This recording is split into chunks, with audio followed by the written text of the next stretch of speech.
It's equally.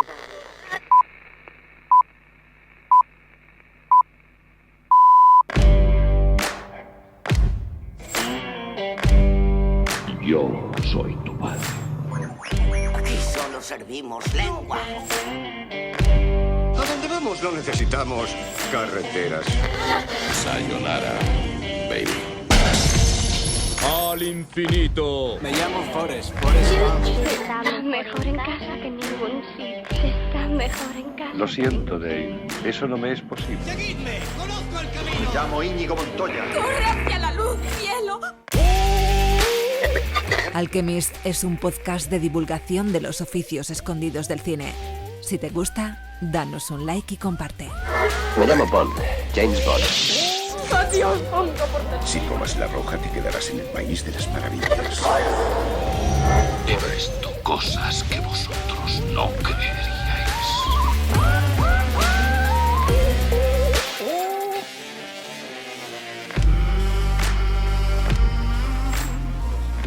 Buenos días, buenas tardes o buenas noches y bienvenidos a Alchemist, el primer programa de podcast en español sobre el cine narrado por sus profesionales, los alquimistas. Hoy es un día muy especial. Estamos grabando este podcast el 23 de marzo y hoy hace 5 añazos, que empezamos con esta aventura del podcasting.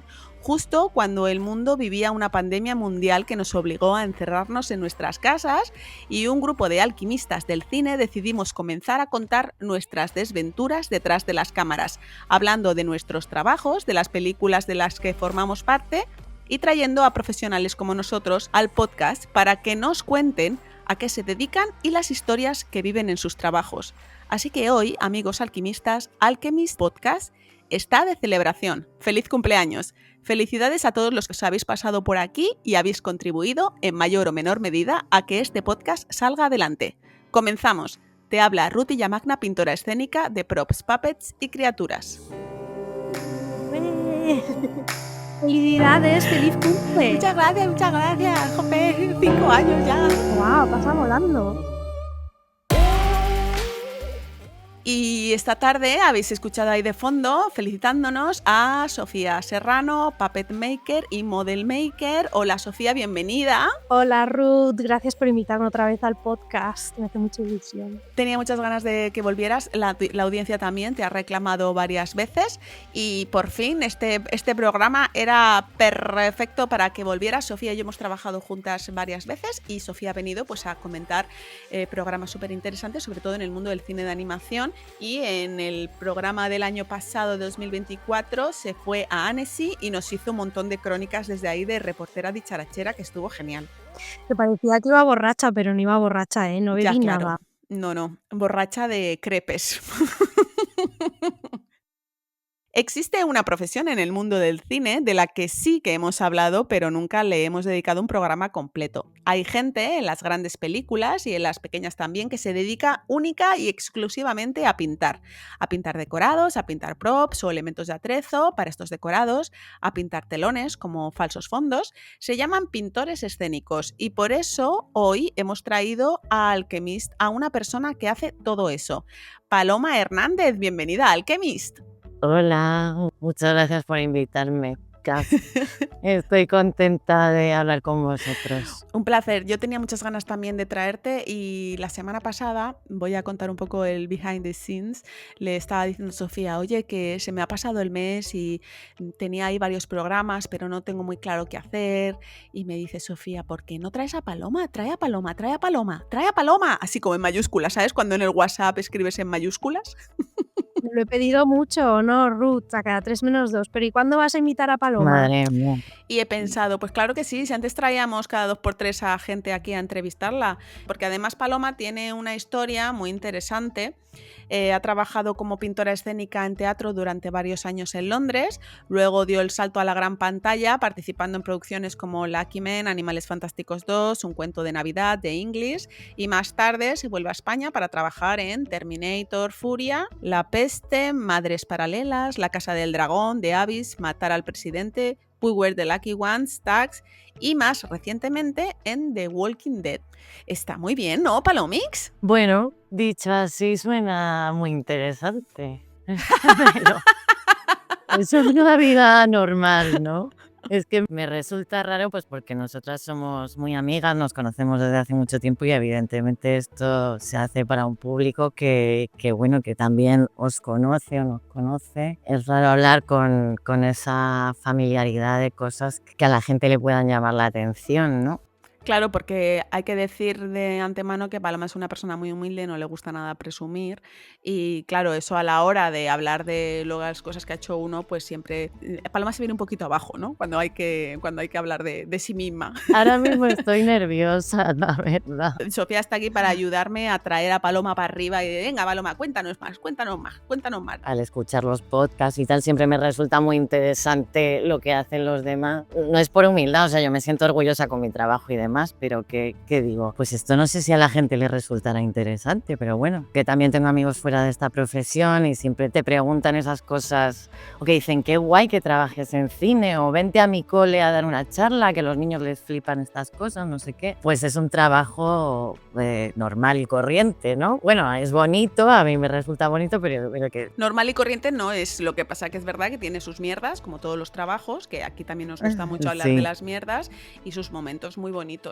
Creo que es muy importante o muy interesante haberte traído porque nos vas a contar cosas muy interesantes del mundo del cine desde el lado de la pintura, para que mucha gente se haga la idea de que esta profesión puede ser una profesión no solamente en el extranjero, sino también en España, y para que la gente conozca un poco más las dimensiones del cine que viene a rodar desde fuera España, que también quiero que hablemos de él un poquito más adelante, y porque a nuestros oyentes nos lo ponen muchas veces en comentarios, hay cosas que descubro también en los comentarios que nos ponen en los podcasts.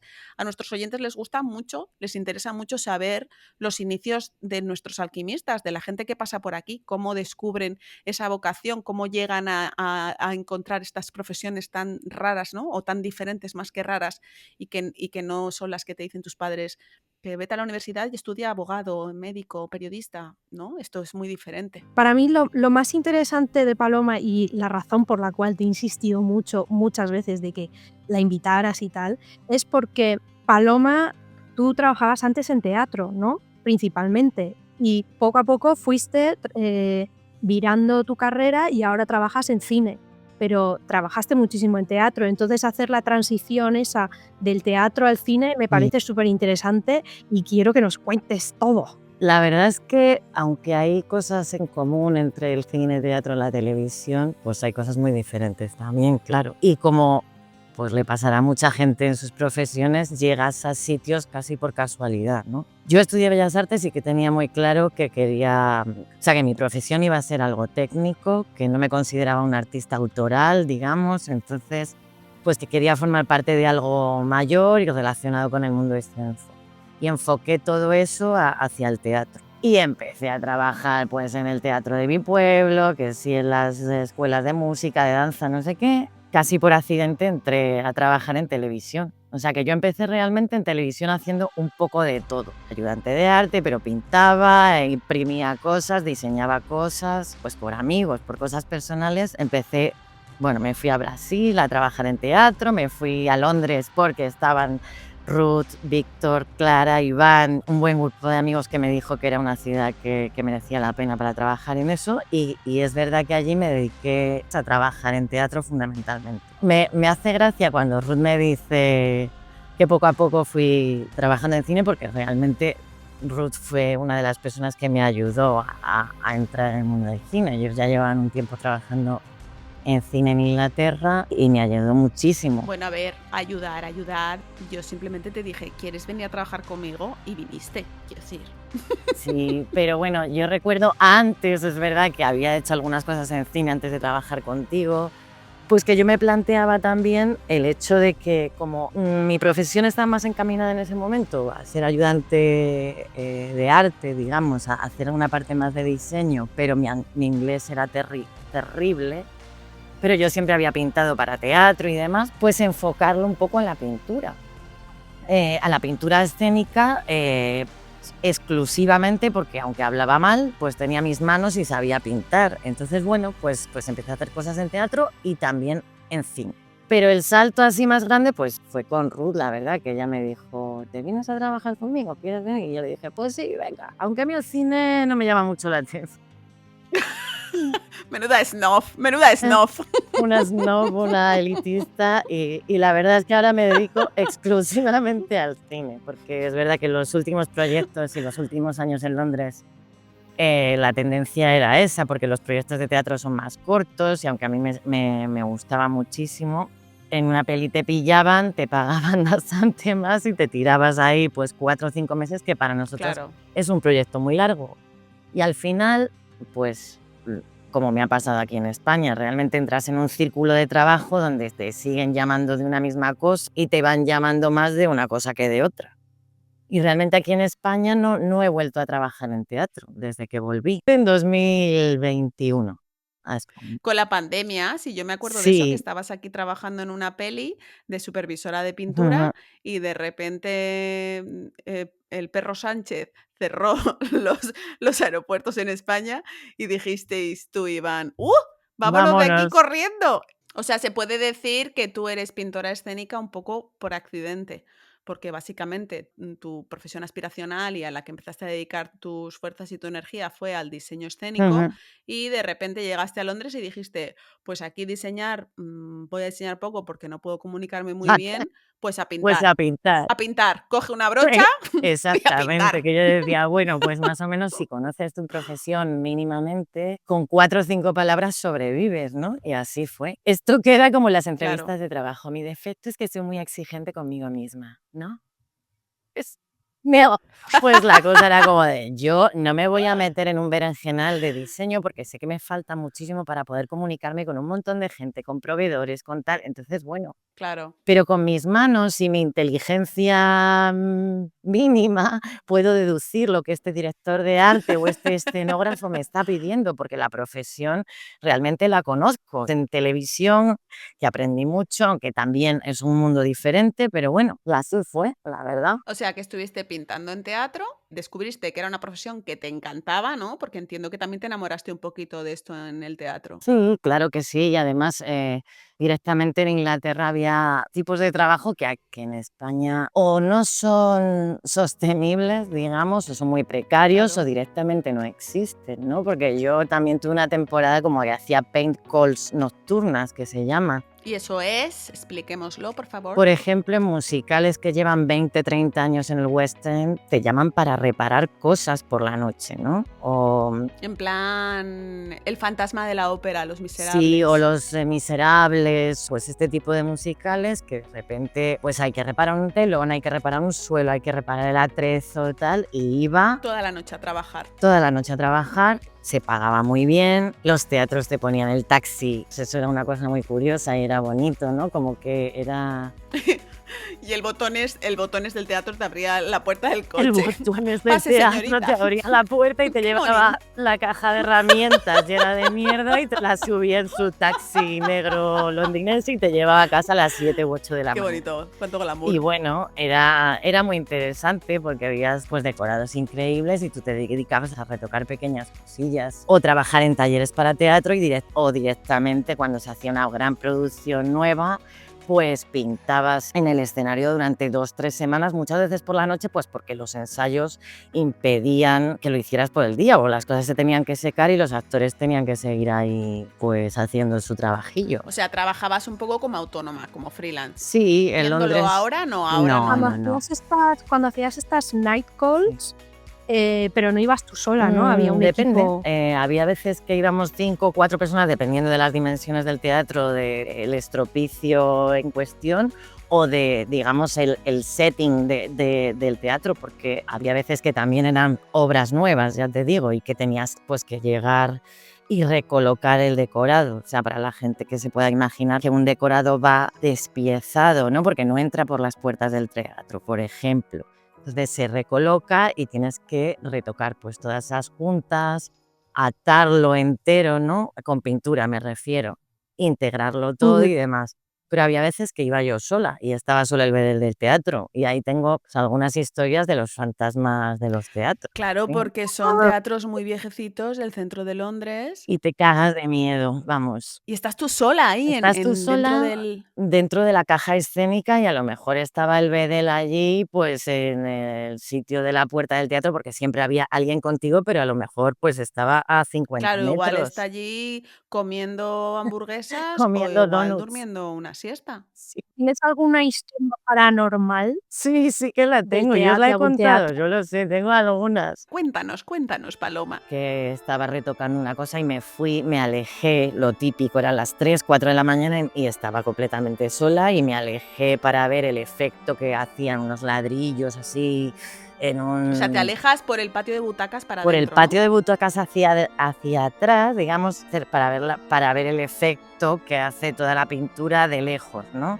Y en Sí. ese momento veo que un foco de... y se gira muy lentamente hacia mí Hostia. Un hostia. y poltergeist. me enfoca.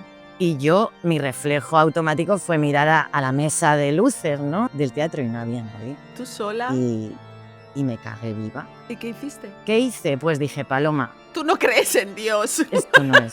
¿Qué Tú coño? no crees en esto, yo no creo en Dios, mi padre y mi hermano son físicos, si ahora les llamo y les cuento esto, me van a decir que soy imbécil, así que por favor, haz de tripas corazón. ¿Y qué hice? Pues pinté a toda mecha. O sea, dije, esto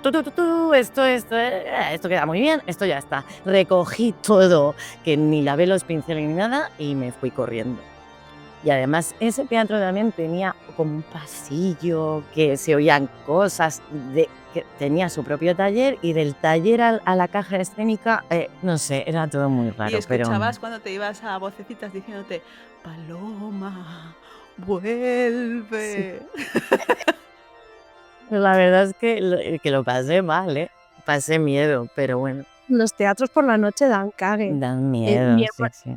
y yo más o menos nos criamos en el teatro, porque mi madre a lo mejor tenía que hacer sus ensayos con la Coral Crevillentina o con su propia academia de ballet para los festivales de fin de curso y tal. Íbamos con ella a los ensayos. Después del colegio, pues llegábamos en autobús, íbamos al teatro y nos tirábamos ahí pues hasta las 10, 11 de la noche que mi madre acabara el ensayo. Y recuerdo que este teatro, el Ruperto Chapí de Crevillente, que ya no existe, lo han demolido, y para ir a los aseos tenías que ir por un pasillo súper ancho, pero a oscuras completamente. Completamente. Y mi Bueno. hermana y yo íbamos siempre las dos juntas porque nos cagábamos de miedo.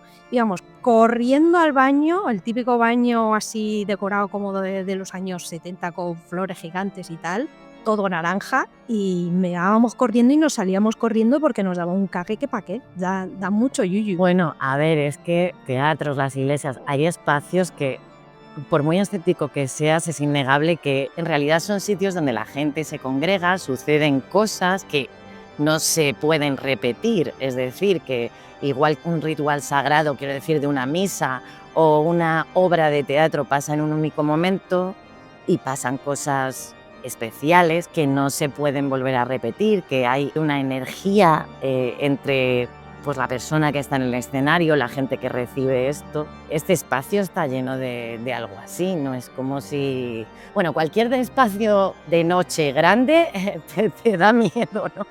Pero sí que hay una cosa un poco especial en estos sitios, claro. Estamos aquí hablando de pronto de cosas esotéricas. No, vamos a retomar. Entonces, dejas el mundo del teatro, no porque te asusten los fantasmas en los que no crees, No. eso ya lo hemos dejado claro, sino porque... Sí, y paulatinamente. Porque tus amigos que estábamos trabajando en cine te decíamos, Paloma, ven aquí al lado oscuro que aquí se gana bien de dinerico. Y entonces empezaste a venir con nosotros a las películas y luego ya tú empezaste a volar solita y te convertiste en una pintora de éxito en el mundo de la pintura de construcción, es decir, de la pintura de decorados. Mucho éxito. Cuando te fuiste de aquí Sí. volando, ya estabas consolidada como una pintora escénica de decorados, que habías trabajado para otras personas, y luego tú pues ya empiezas a dirigir equipos. Y cuando estás aquí en la cresta de la ola, te vas a España, España ya te atrapó otra vez, ¿no? Antes has dicho que hice Terminator y La Peste, tal, ahí todavía vivía en Londres. Porque al principio ibas solo a trabajar a algo, que te ofrecían algo interesante y volvías. Claro, ahí fue un poco el cebo, que fue un poquito peligroso, porque, bueno, ya sabéis vosotras que Londres tiene cosas maravillosas y profesionalmente lo sigo echando de menos y culturalmente en muchos aspectos, ¿no? Yo vivía allí y cuando me ofrecieron con los equipos ingleses volver a España, pues encantada de la vida, ¿no? Pues, ay, qué bien, voy a volver a trabajar en mi país, un poquito de sol, un poquito de cañas, un poquito de amigos, familia y tal. Y la verdad es que al volver aquí, trabajando con el equipo inglés, pero en España, cuando regresé a Londres después de ese par de experiencias, empecé a darle vueltas a la idea de regresar a España, ¿no? Había abierto una ventana, porque realmente, mira, ahora que han pasado años, puedo decirte que con el dinero que gano aquí, más o menos tengo una vida de mayor calidad o puedo hacer más cosas con el dinero de las que hacía allí. Pero sobre todo es en términos laborales, tiempo, de recursos, de respeto en general por la profesión. De hecho, cuando estoy aquí soy muy brasas porque sigo repitiendo cosas tanto a mis compañeros como a los ayudantes a todos los compañeros, ¿no? Pues en Inglaterra, cuando no sé qué, no sé cuántos, pues, o sea, parece la panacea Inglaterra, pero realmente, en realidad no es que sea idílico el trabajar en Inglaterra, pero hay cosas de las que me siento orgullosa haber vivido y que me gustaría de alguna manera transportar en la medida que yo puedo aquí, ¿no? ¿Tú has hecho teatro alguna vez, Sofía? Estuve en un grupo de teatro amateur aquí en Inglaterra haciendo de stage manager. ¿Y qué hace un stage manager? El stage manager es el que coge los actores que entran y salen de una escena, los tiene que tener preparados, o si uno tiene un prop, pues darle el prop. Es el que cierra, abre las cortinas, bueno, por lo menos en una producción así pequeñita amateur. Es la persona que está detrás del escenario organizando y manejando todo el cotarro para que todo salga bien en la representación. Ajá. Yo recuerdo que estuve trabajando en teatro al principio, pero fue de gratis cuando no me conocía nadie en Londres, cuando empecé en Londres, y era un poco para hacer currículum y contactos. Contactos, la verdad que no me sirvió para nada, pero bueno, currículum me vino guay para el portafolio, por tener trabajos hechos en Londres. Es verdad que Claro, es un mundo muy paupérrimo en ese sentido. Es un poquito te que... cobran muy mal. terrible. Yo alguna vez he mirado para echar currículum en algún teatro y es Patético. más o menos, es mínimo la mitad de lo que se cobra en cine. Se paga muy mal. Hace poco, Sofía me dijo, Ruth, vamos a ir a ver esto, ¿te vienes? Y me llevó a una obra maravillosa con puppets, inspirada en la historia de Moby Dick. Ah, eso estuvo muy bien. Estuvo muy bien. Claro, son esas Sí, producciones de Barbican. puppets, de muñecos, que es a lo que tú te dedicas más y es tu pasión también, que dices, esto tiene que haber molado mucho trabajar aquí. Pero luego a la vez dices, pues igual no, porque igual aquí hay mucha gente que ha trabajado cobrando muy poquito, cobrando nada, y igual esto lo haces con 20 o con 25 años, pero ya con 35 pues no, o con 45. Es una pena porque es un mundo que me molaría mogollón trabajar en teatro y hacer títeres para obras de teatro como la que fuimos a ver en el Barbican. Me encantaría, pero es que pienso, joder, es que voy a cobrar la mitad y eso duele también. Llega un punto en que llegas a una edad que tienes unas ciertas necesidades económicas que tienes que sufragar y no puedes estar cobrando la mitad. Pero trabajar en este país es muy guay. El respeto que hay por el trabajador, lo que decía antes Paloma de los recursos, las posibilidades que te da, ¿no? Yo no sé si... Claro, tú en España no has trabajado mucho o nada, ¿no, Sofi? Yo en España de esto no he trabajado jamás. Claro. Me encantaría en un momento dado y de hecho Sonia Iglesias, que vino a Alchemist en el capítulo, ya ni me acuerdo, Sonia Iglesias, me ha dicho varias veces y yo le he dicho que me encantaría ir y echarles una mano y estar allí y es trabajar con tus amigos y ya sabes que el salseo que hay en España no es el mismo que hay aquí. Yo aquí tengo muchos amigos muy, muy cercanos, pero no es lo mismo que trabajar con españoles. Yo sé que a lo mejor es un tópico, pero es que somos muy familiares y eso hace mucho. Y me encantaría, pero es que es que lo que me pueden ofrecer en España es lo que Claro. gano aquí en una semana. En un mes de trabajar en España es lo que gano aquí en una semana. Entonces no me compensa. Y si yo viviera en España no sería tanto problema, pero si yo vivo en Londres, pagando un alquiler de Londres y cobrando lo que se cobra allí, Claro, es que me cuesta a claro. mí dinero. Es una faena que al final lo que hace que tú puedas tomar una decisión de coger un trabajo o no, tenga que ser el dinero. Ya. Claro, es que ese es el tema también, ¿no? Que todo en el mundo alquimístico de las profesiones estas a las que nos dedicamos, parece que lo único que nos importa es hacer cosas chulas y las frikilandias, pero no es así, claro. Hay también un factor económico importante como todo le pasará a todo el mundo. Hay veces que dices, venga, pues voy a hacer este trabajo aquí, que pues la remuneración es bastante alta y así me puedo permitir el irme pues un mes a hacer este otro trabajo que me paga mucho menos, pero lo que he hecho antes compensa un poco, ¿no? Puedes tener ese lujo. Paloma ha vuelto de las profundidades del más allá. Debe ser que estábamos hablando de los teatros, de los fantasmas de los teatros de Londres y ha hecho ahí una cosa rara. Pero bueno, estábamos hablando de volver a trabajar en España. Entiendo que tú cuando trabajas en España muchas veces los proyectos son fuera de Madrid, que es donde tú vives, donde tú resides. Entonces económicamente compensa mucho, sobre todo si eres una persona que no tienes cargas familiares. Es mi caso. Y de alguna manera es esa vida un poco bohemia, ¿no? Del artista. Pues sí, ha coincidido este año que sí que he estado en un proyecto largo en Madrid, en Walking Dead, aunque ahí también nos hemos movido bastante, pero desde que estoy en España he trabajado en bastantes sitios dentro de España, donde, sobre todo en Canarias y en el norte, que ahora hay incentivos fiscales y entonces se rueda mucho allí, se hace mucho service, que son las producciones extranjeras que vienen a rodar a España. Esto era algo que yo quería remarcar mucho, ¿no? Lo que es un service, que son las producciones extranjeras que vienen a España. Entonces la dinámica de trabajo es la productora extranjera, la peli de Hollywood que viene a España, contacta con una productora en España, que es la que les monta un poco el equipo en España que tienen que hacer. Y es esa productora que hace ese service la que te llama a ti para trabajar para esta producción Exacto. internacional, ¿verdad? Entonces se hace en toda España, pero bueno, hay, ya te digo, ahora mismo bastantes cosas en el norte y en Canarias y cuando estoy fuera te pagan alojamiento, dietas y compensa bastante económicamente. Realmente el dinero me cunde más aquí que lo que rendía en Londres, pero lo que yo he hecho más de menos de Londres o de Inglaterra son otras cosas en términos laborales. Que te comentaba antes que soy un poco pesada y petarda con la gente comparándolo con Inglaterra todo el rato, ¿no?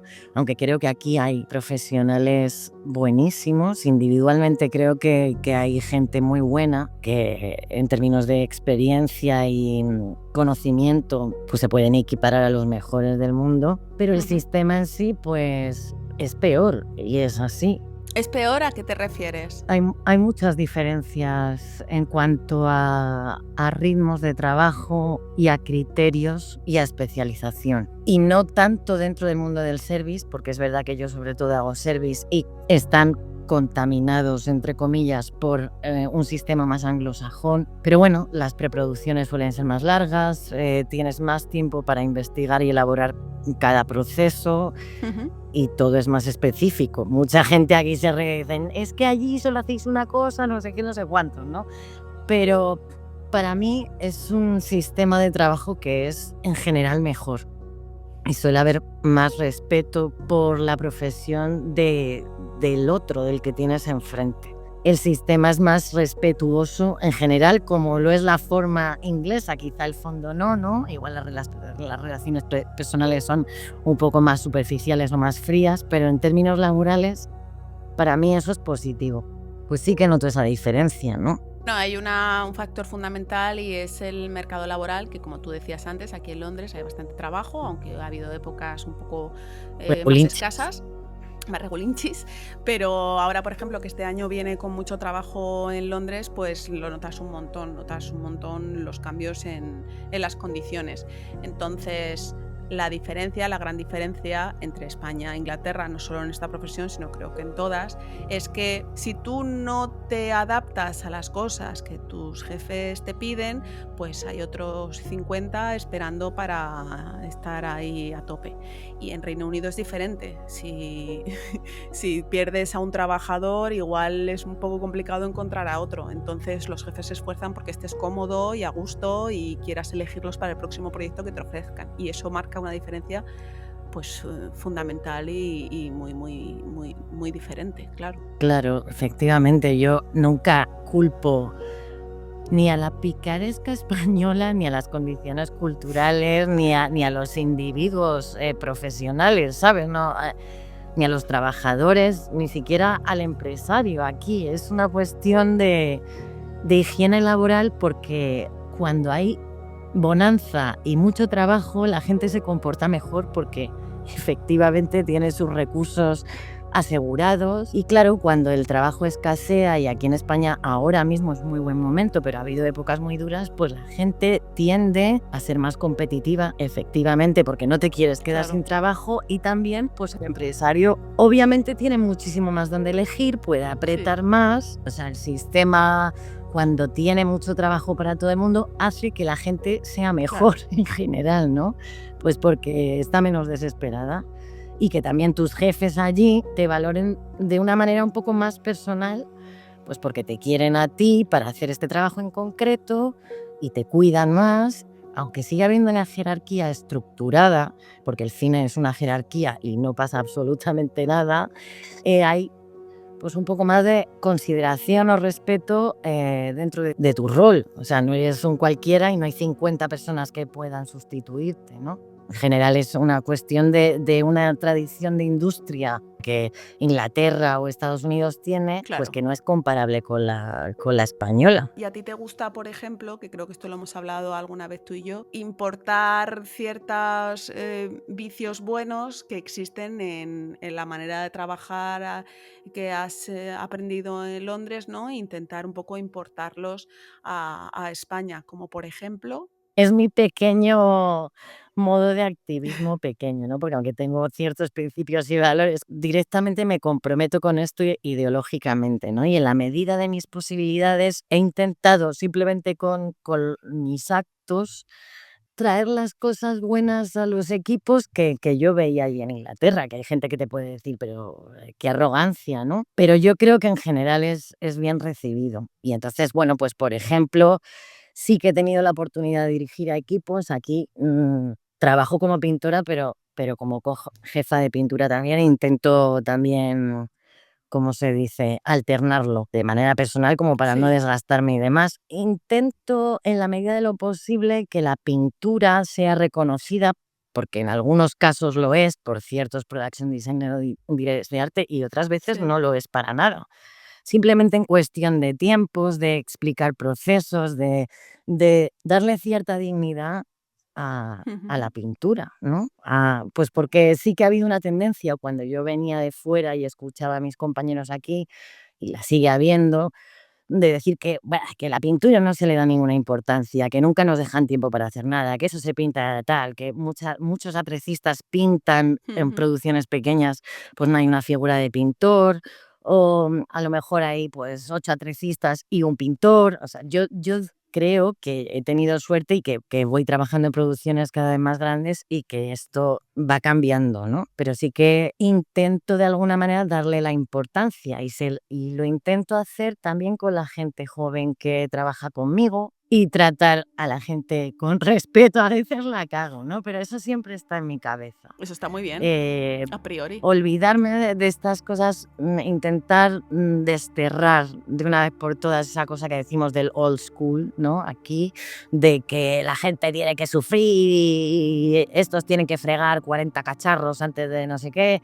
O sea, intento que la gente esté a gusto, tranquila, trabajando, que entiendan lo que es. Soy muy chapas, muy pedagógica, hablando de la pintura, de los procesos, de no sé qué, de la importancia que tiene visualmente, de que es el final de todo, ¿no? Después de que un diseñador hace un concept de que pasa por un montón de procesos, cualquier pieza, cualquier decorado, luego los carpinteros, herreros, no sé qué, pues al final vamos nosotros y no tiene sentido que las cosas, que en todo ese proceso previo haya Claro, todo tenga sus tiempos, pues un menos en tiempo pintura.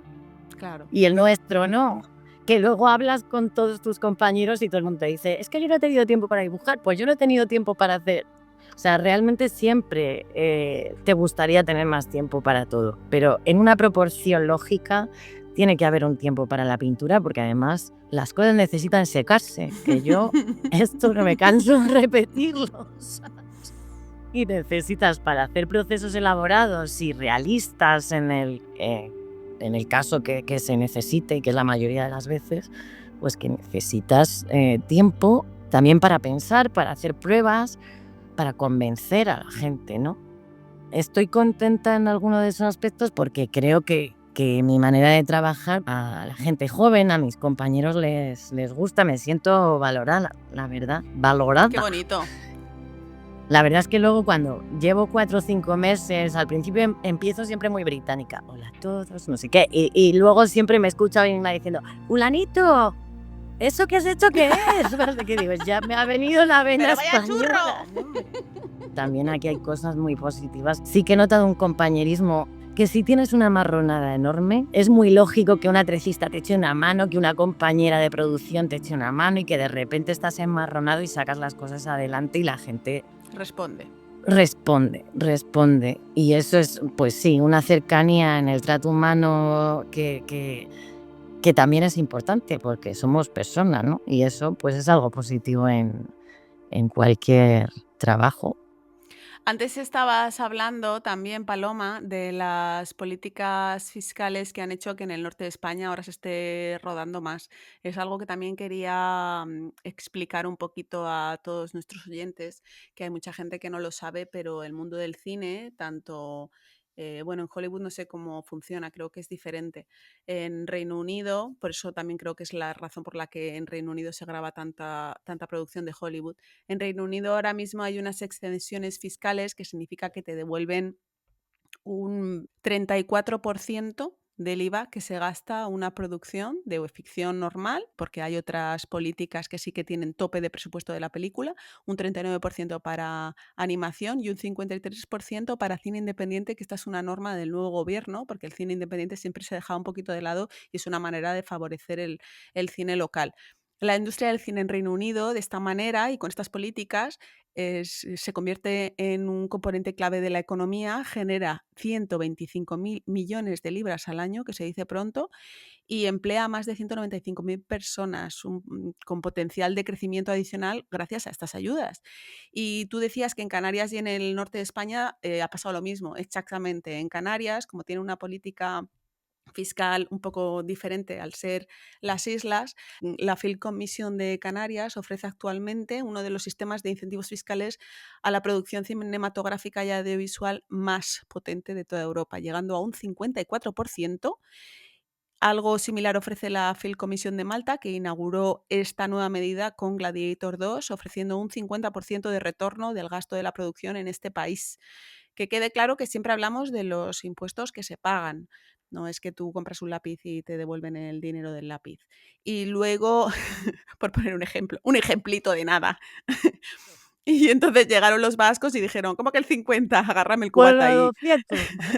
Y entonces los vascos tienen el País Vasco tiene hasta un 60%, incluso un 10% adicional, un 70% en total, si la peli está rodada íntegramente en euskera.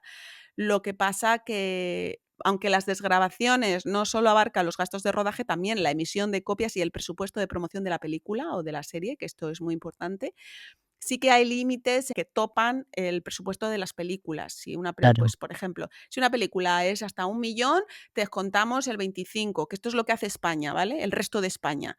Las inversiones en producciones cinematográficas y audiovisuales españolas dan derecho al productor a una deducción fiscal del 25% del primer millón de euros y el 20% del resto hasta 3 millones. Entonces, claro, si llega una gran producción que pueden ser 190, 200 millones, 250 millones, las producciones en las que tú trabajas, para ellos esto es irrisorio.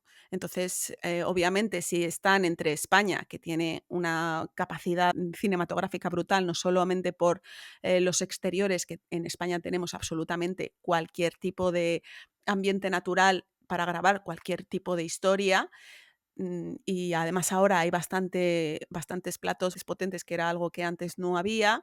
Claro, si tienes a Hungría, que te da un incentivo fiscal de un 30%, con un presupuesto bastante alto de películas, pues las producciones se van a ir a Hungría antes que a España, o al País Vasco o a Canarias en este caso. Entonces, esta parte de las políticas de los gobiernos son muy importantes para crear una industria que, como decía antes, en los datos del Reino Unido, da una riqueza al país muy importante. Genera puestos de trabajo, genera subindustrias del sector servicios. Subindustrias muchísimo, logística, transportes, catering, hostelería en general. Es brutal lo que hace una peli. O sea, no sé si todo el impacto es positivo, por supuesto, pues porque hay gente que está en su pueblo tan tranquilo, en una aldea de Galicia, y de repente viene la marabunta, ¿no? Y se cagan en ti diciendo, pero efectivamente es algo bueno. Ahora, pues con Hungría, por eso me pongo tan pesada con lo de los tiempos en las preproducciones y tal, pero que realmente España se puede colocar en un lugar que, como tú dices, tiene un montón de paisajes diferentes, un montón de horas de luz, infraestructura, sí, y profesionales del cine, sí, puede ofrecer algo entre ese incentivo fiscal y también la calidad, ¿no? claro. Muchas cosas que en un principio iban a venir a España, grandes producciones, pues se decantan por Hungría, por ejemplo, Marruecos y demás, por este tipo de incentivos. Entonces se va creando una escuela en cada país, ¿no? Y, por ejemplo, los húngaros ya están a tope. Sí. Nosotros decimos, bueno, pues si tú no puedes competir con estos niveles de incentivo fiscal, que es algo absolutamente difícil, por lo menos tienes que ofrecer muchísima calidad, ¿no? Pues porque a lo mejor una peli de época o algo un poco más elaborado o menos comercial, si es la palabra, ¿no? Pero poder ofrecer ese tipo de cosas, que sea, que esté contento todo el mundo, vamos, que sea algo que le salga bien y que además esté bien hecho como para poder estar orgulloso que se hace con calidad, ¿no? Claro. No sé, hoy de hecho he leído una noticia, no sé si era de ayer, de una sentencia que Hacienda tenía que devolver precisamente a, no sé si era Fast and Furious, un pastufre.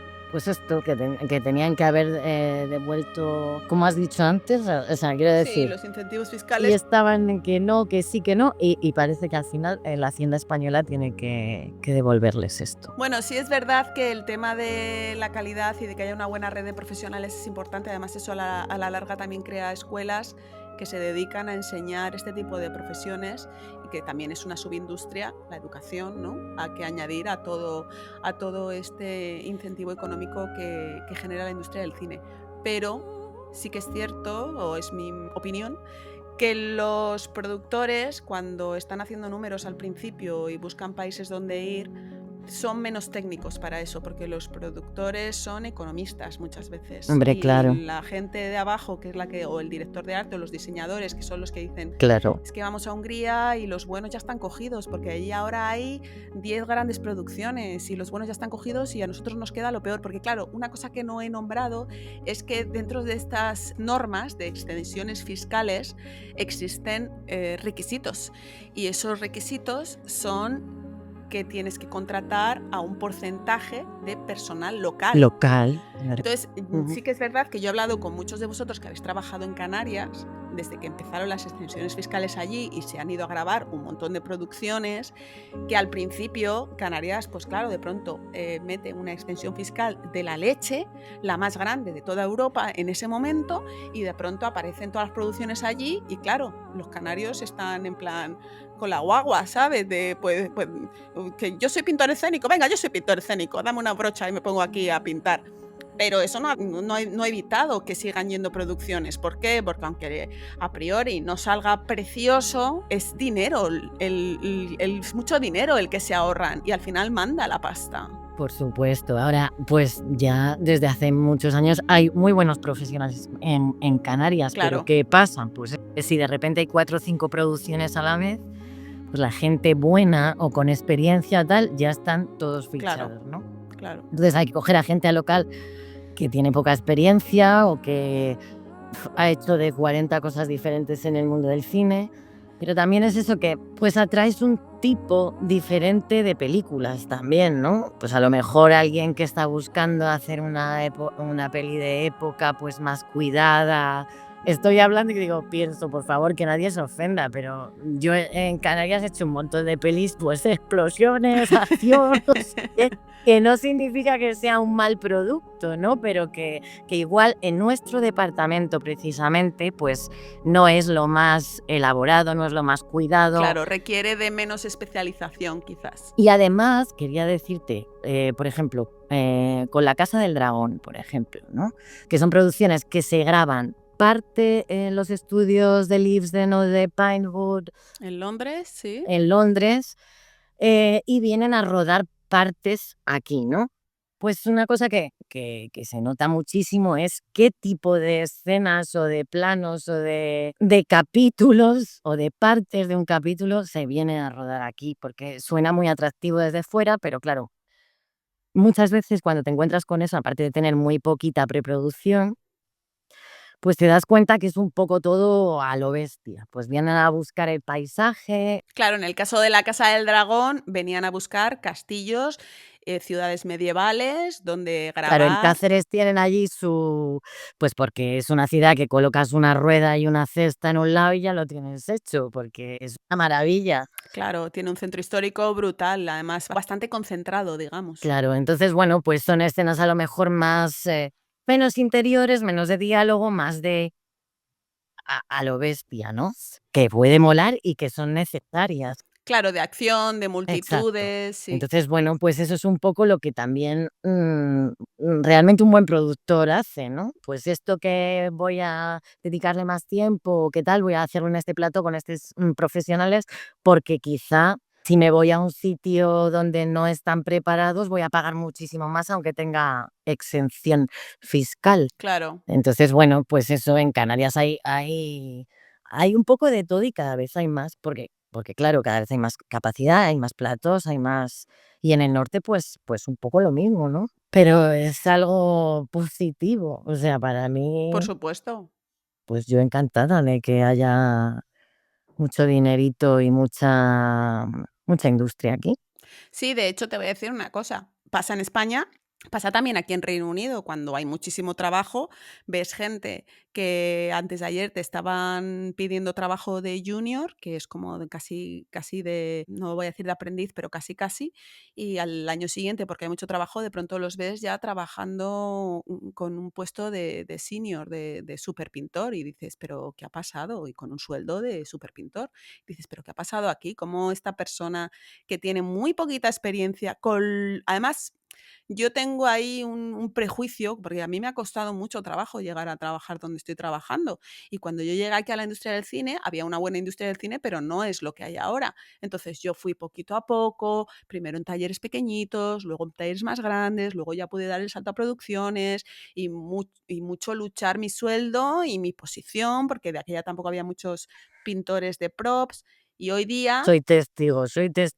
y es que hoy De día todo lo que se las curran.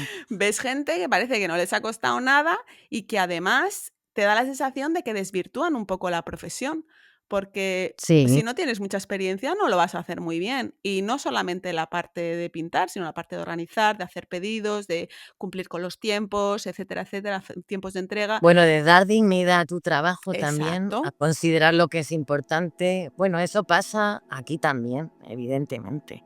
Y sí que desvirtúa, o sea, no es una cuestión de elitismo y decir, como a mí me ha costado mucho, yo quiero que te jodas y que. No, pero No, pero tiene un sentido. tiene un sentido totalmente, es un poco, no es la meritocracia, pero sí es la cultura del esfuerzo y también dar pasos cuando estás seguro es algo que es bueno para ti, para el trabajo, y esto es un trabajo colectivo y afecta a cada una de las personas que tienes alrededor, ¿no? Y también pensando un poco, pues no en el individualismo, sino en el amor por tu profesión.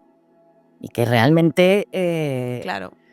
si las cosas te importan y quieres hacerlas bien, pues es lógico que sigas una serie de pasos, evidentemente. Y eso pasa en pintura y pasa en un montón de puestos, de ayudantes de arte, de una persona sin experiencia que de repente tiene un puesto de ayudante de arte, imagínate, puede liarlas muy pardas. Claro. Sí, sí. Y eso hace, o sea, provoca sufrimiento real, no quiero decir, pero horas de trabajo perdidas, muchas equivocaciones, mucho estrés, porque es un trabajo donde se trabaja con presión. Y bueno, también pasa porque de repente hay un montón de trabajo y no hay gente y entonces pues suceden estas cosas. Pero bueno, nosotras hemos sido muy responsables con esto, ¿no? De nunca adquirir cosas que nos quedaban grandes. Pasa que no sé si es algo que se puede exigir tanto a la gente. Yo creo que tiene que ser un equilibrio también. O sea, que tú como profesional siempre tienes trabajos que pueden ser un reto, pero que están dentro de tus posibilidades y tienes que ser un poco responsable, ¿no? A mí cuando yo volví aquí me decía la gente, ¿y por qué no eres directora de arte? Y yo, pues porque es otro trabajo totalmente distinto, que aunque yo salí de aquí siendo ayudante de arte, soy pintora escénica y me parece una profesión lo suficientemente importante, preciosa y seria como para dedicar toda mi vida a esta profesión y a mejorarla, Totalmente. ¿no? A mejorar las condiciones de la gente, las condiciones de la pintura y a seguir investigando porque para mí no tiene fin. Estas frases que yo estoy diciendo os las he escuchado de vuestra boca también, ¿no? Que nosotros hemos hablado mucho de esto, muchísimo. A mí me han puesto títulos de diseñadora de... que yo no diseño nada. Hombre, yo lo que yo diseño es una pintura física, pero sobre otro diseño que ya está diseñado por otra persona. Parece que ser pintor no es suficiente. Y sin embargo, en mi caso, como llevo tantos años haciendo esto, pues que mira, ahora voy a enlazar con este tema. Yo pinto props, pinto puppets y también estoy pintando ahora criaturas. Tú pintas decorados, pintas props y también pintas telones, que también son 3 derivadas muy diferentes. No es muy habitual encontrarse pintores que hagan tantas cosas. Igual en España sí, porque hace un poco todo el mundo de todo. ¿Qué es lo que te gusta más de esas 3 derivadas? Está bastante dividido, la verdad. Lo que pasa es que yo suelo ir cambiando de set deck, digamos, de trabajar en el departamento de ambientación al de construcción para cambiar. Ambientación, que son los que decoran el set, los que atrezan el set con un montón de elementos que a veces hay que construir y que pintar. Claro, entonces digamos que pintas o decorados físicos, paredes, no sé qué, o pintas muebles para que la gente se haga un poco la idea, pintas props, que es lo que hace Ruth o pequeñas cosas. Los telones son no demasiado frecuentes. Porque desde luego clots así como los que yo he visto allí en grandes estudios, aquí no he visto ninguno. Ya, es que esa profesión, madre mía. Es una profesión que los cynic artists, o sea que la gente se piensa que esa profesión ha desaparecido totalmente y que se imprimen las cosas, pero sí, no es cierto. Aquí desde luego yo no he visto fondos como tal, sí que se pintan telones representándose a sí mismos. O sea, puedes quizá pintar un telón haciendo que es un telón de un teatrito o que es un fondo de una fotografía. Y una vez que estuviste pintando una especie de abismo, no sé si era un lago. Ah, eso era... No, era en una peli que se llama The Abyss, que no es la antigua de los 80, es una que era para Netflix. Ahí pinté un trompeloil, o sea, un trampantojo para un suelo que estaba preimpreso, pero se veía fatal. Y entonces era como un hueco en el suelo, donde se supone pues que es como un fake, ¿no? Sí. Había un agujero donde se colgaba gente y entonces se caía por ahí. Y entonces yo tenía que hacer pues como, imaginaos, un cono con profundidad, ¿no? De unas rocas, que en realidad es plano. Y teníamos como una segunda opción, que era meter un croma, aunque salía mucho más caro y difícil de iluminar. Entonces me dijeron, ¿por qué no intentas hacer esto? Y si queda como muy mal, pues entonces pues metemos croma. Y entonces pues lo hice y quedó relativamente bien, aunque os tengo que decir, sí, la calidad en general de la peli, pues, en fin, Vale. no era de lo más exquisita. Igual no la recomendamos en Pero Alchemist. yo estaba muy orgullosa de mi trabajo, eso sí. ¿Y se ve en la peli?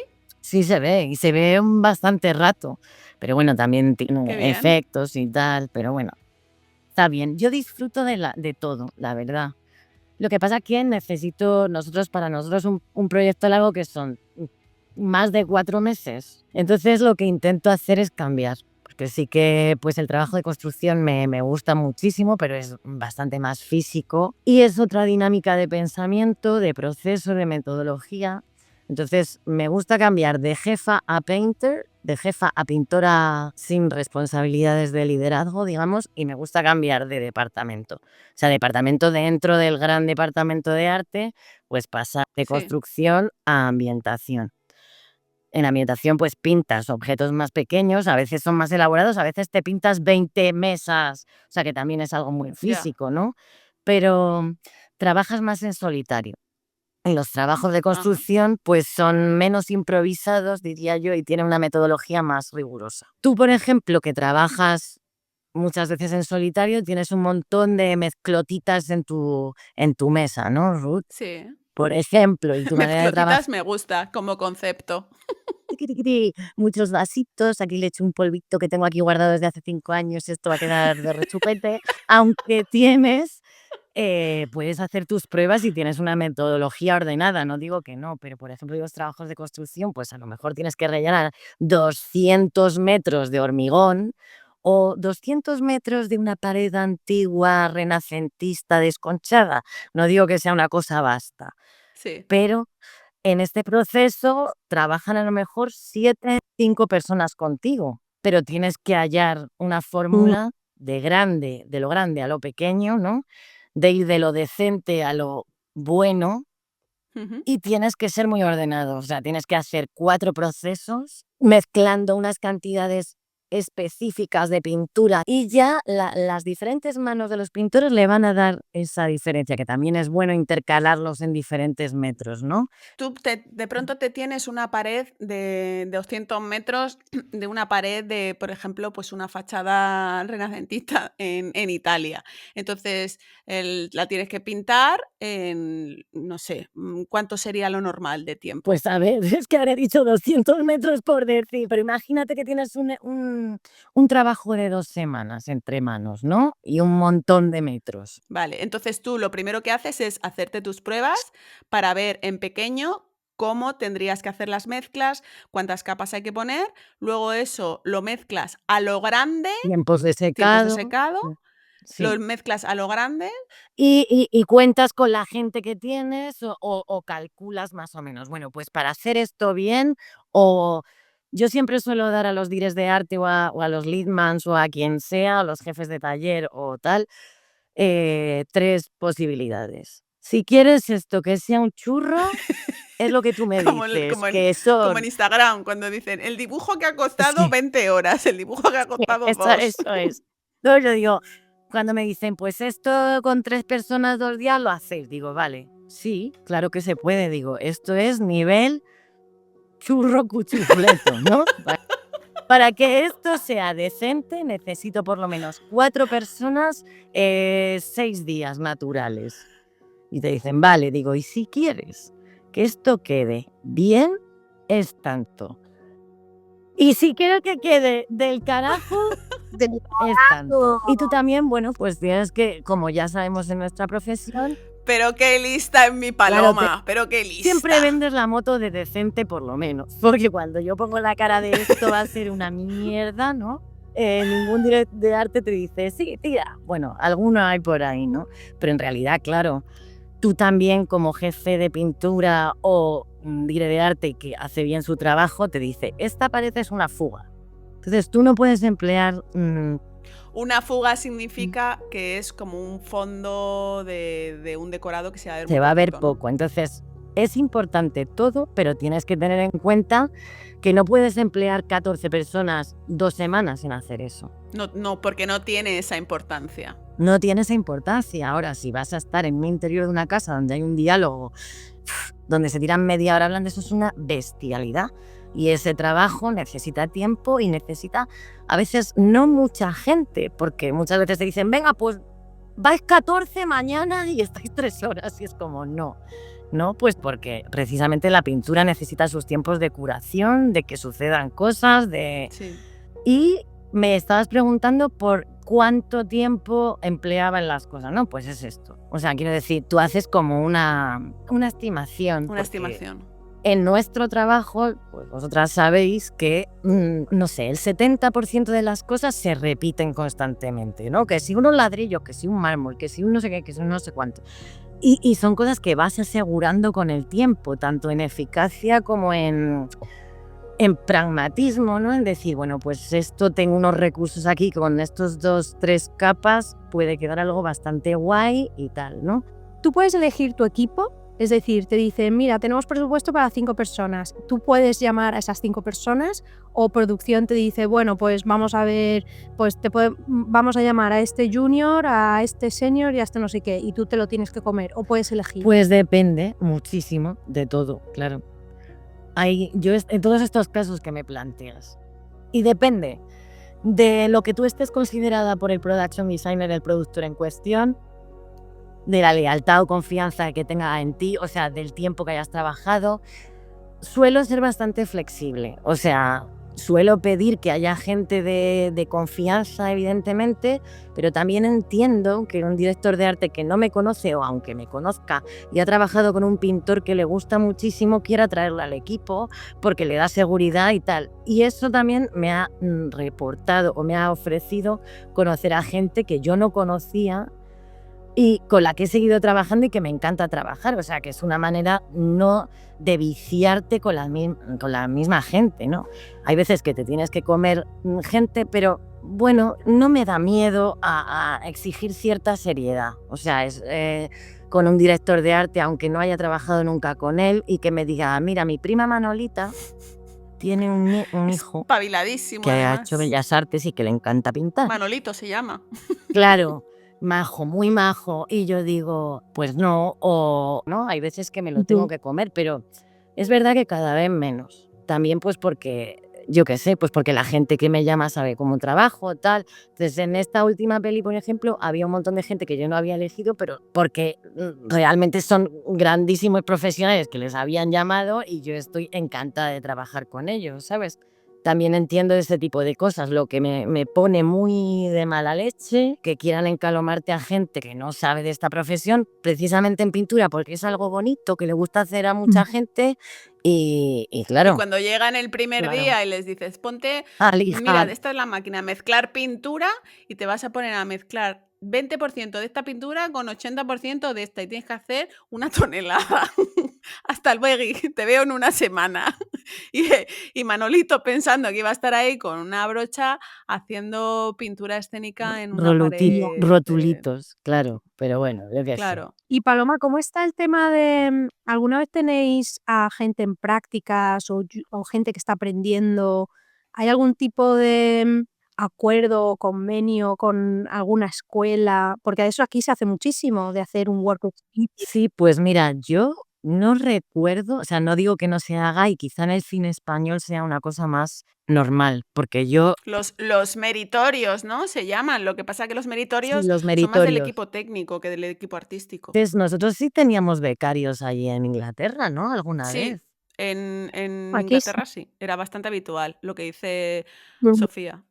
Yo aquí no he tenido meritorios como tal. Por eso muchas veces que intentan meter a ayudantes como... O sea, meritorios como ayudantes con un sueldo de ayudante, y un ayudante es un trabajo muy serio. Sí, O sea, quiero decir que hay que saber. sí, sí. Y que es justo, pues esa persona lleva a lo mejor, no sé, 3-4 proyectos, que tiene una formación no necesariamente académica, pero que a lo mejor ha trabajado en otro tipo de profesiones que son adaptables aquí, pues un albañil, por Ujú. ejemplo, o un, yo qué sé, un rotulista, y que tienen bastantes conocimientos y que no son pintores seniors. O sea, aquí no hay una diferencia entre pintor senior, junior y tal. Entonces, tú, por ejemplo, sería súper raro que en uno de tus proyectos dijeras, quiero meter a un aprendiz, por ejemplo, y meter a alguien que tú, pues alguien que te ha estado diciendo quiero aprender esta profesión y dices, venga, lo meto. Porque claro, también es verdad que los aprendices o los juniors tienes que dedicarles un tiempo. Entonces, lo que solemos hacer es encalomárselos a algún pintor que, bueno, pues que sepa lo que hace y que diga, mira, yo estoy muy liada con mis cosicas. Pero bueno, que es muy bonito, es una parte muy bonita de reciclar la profesión, de meter gente nueva, de que vayan aprendiendo la profesión. Creo que es muy necesario también. Yo no me la he planteado realmente, pero creo que sí, que en algún aspecto sí podría. Ahora, sí que podría. A lo mejor si hay alguien que me insiste y que quiere y tal, sí que podría meter un aprendiz, estipular un sueldo concreto o unas horas concretas y tal, y hacerlo. En Andalucía, por ejemplo, también sí que ha habido diferencias entre, ponen auxiliares, ayudantes y pintores, por ejemplo. Bueno, está muy bien. Yo qué sé. Pero desde luego con la gente, con ayudantes y gente un poco menos experimentada, soy una chapas internacional. O sea que Y me gusta. no tendrías la intención de ser docente y dar clases de pintura No, escénica, pero luego in situ, lo que es en el trabajo, no te importa educar a la gente la gente joven o a la gente nueva que está contigo. exacto.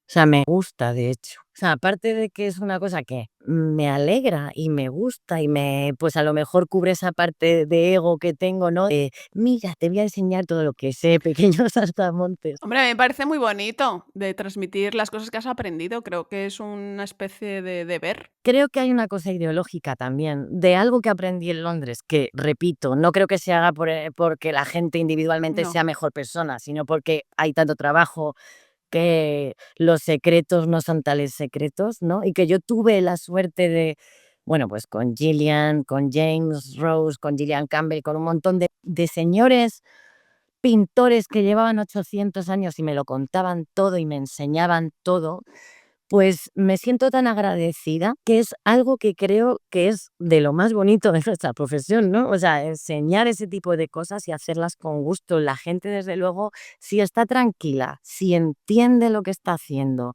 y si le gusta, va a trabajar mucho mejor. O sea, eso también es una Sí. cosa estratégica.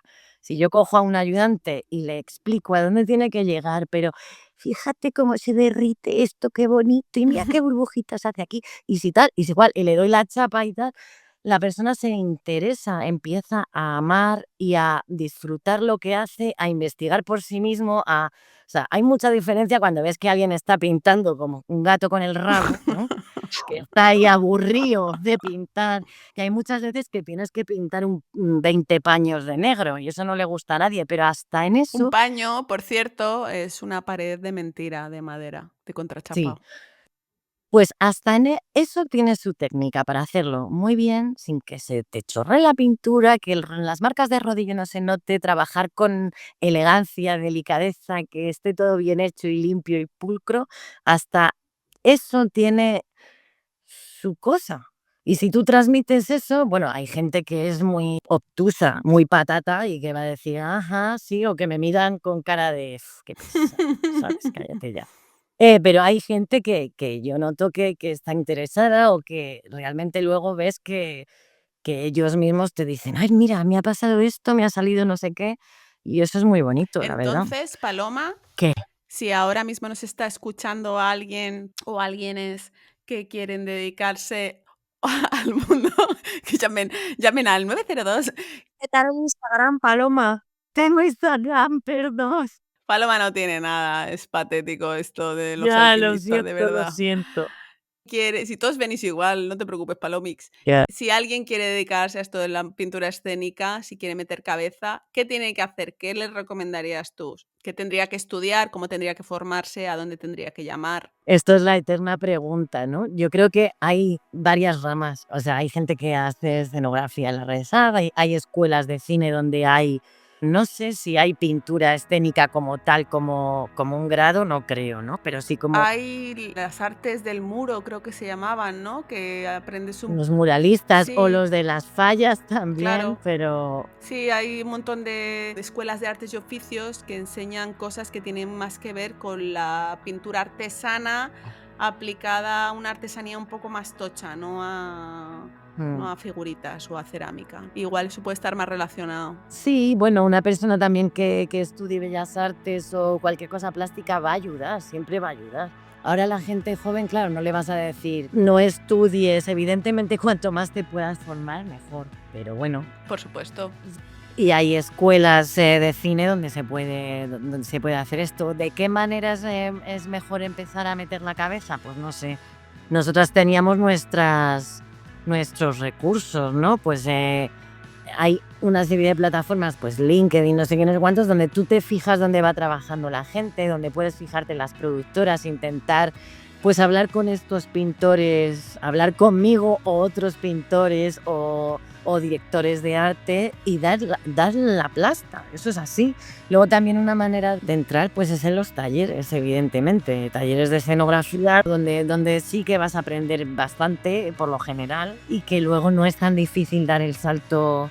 Bueno, no es tan difícil, quiero decir, todo es relativamente difícil, pero que te puede resultar más fácil dar el salto a trabajar para productoras, porque al final conoces gente. Estoy animando mucho, no es que no quiera que la gente no trabaje en esto, yo estoy encantada que la gente trabaje en esto, pero no sé, no creo que haya una fórmula mágica. Creo que hay que esforzarse y ser pesado. Desde luego, no desistir con el primer no y seguir insistiendo, y mientras te llaman o no te llaman o puedes acceder a trabajar gratis en muchos sitios, porque yo trabajé mucho gratis, que no digo que sea lo ideal, pero te da una serie de conocimientos, pues puedes hacer tus cosas en casa y hacer pruebitas, hacer tus historias, no sé, estudiar por tu cuenta también, crearte un pequeño portafolio. Crearte un pequeño portafolio para mandar imágenes, que nuestro trabajo es muy visual.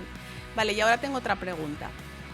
Yo conozco o me escribe a veces gente que ha trabajado haciendo lo que sea en el mundo del cine, ¿vale? Pues que le ha costado mucho, pero que por fin le ha salido una peli, ¿no? Ya está en esa peli unos meses y bueno, pues para esta persona ha ido muy bien y ya está, y se vuelve a su casa.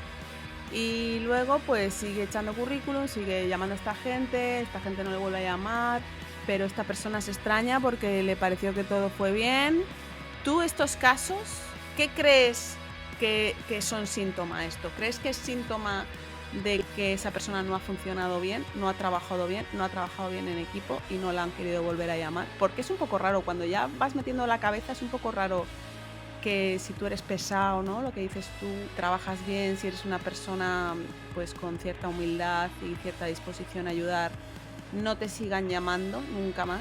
¿A qué lo achacas esto? Pues hombre, supongo que puede ser por varias cosas, pero todo lo que tú has dicho entra dentro de mis posibilidades. O sea, creo que también puede haber, pues depende de cómo esté el panorama. Pues porque hay veces hay poco trabajo, realmente recurres a gente o más experimentada o gente que simplemente está en tu círculo, porque a veces sucede que repites 2-3 proyectos y se te olvida aquella persona con la que trabajaste también y tienes que volver a reconectar con esa persona. Yo creo que si una persona tiene esa sensación constante y hace ese tipo de recordatorios que se pueden hacer de manera sin ninguna vergüenza, ¿no? Volver a contactar con la persona con la que fue su contacto primordial o con ese director de arte o ese compañero y decir, oye, estoy disponible, no sé qué, y no obtiene ninguna respuesta, pues no sé, quizá es porque haya funcionado mal, pero ahí ya está la cosa de cada uno, la percepción y que tiene cada uno de sí mismo y del entorno en el que ha trabajado y de tu madurez. De tu madurez. Y de tu madurez como trabajador en equipo. Mira, a mí me ha pasado también de trabajar con gente con la que no volvería a trabajar. Claro. Y de hecho no voy a volver a trabajar con esa gente. Y es gente que luego te ha escrito para preguntarte si tenías algo. Entonces yo les dices que no y ya está. Si esa persona me escribiera y me dijera... Dime la verdad. ¿Ha habido algún problema? Que esto es muy inglés también, ¿no? ¿Me darías feedback para mi próximo trabajo, como la próxima oportunidad que tenga, cómo podría mejorar?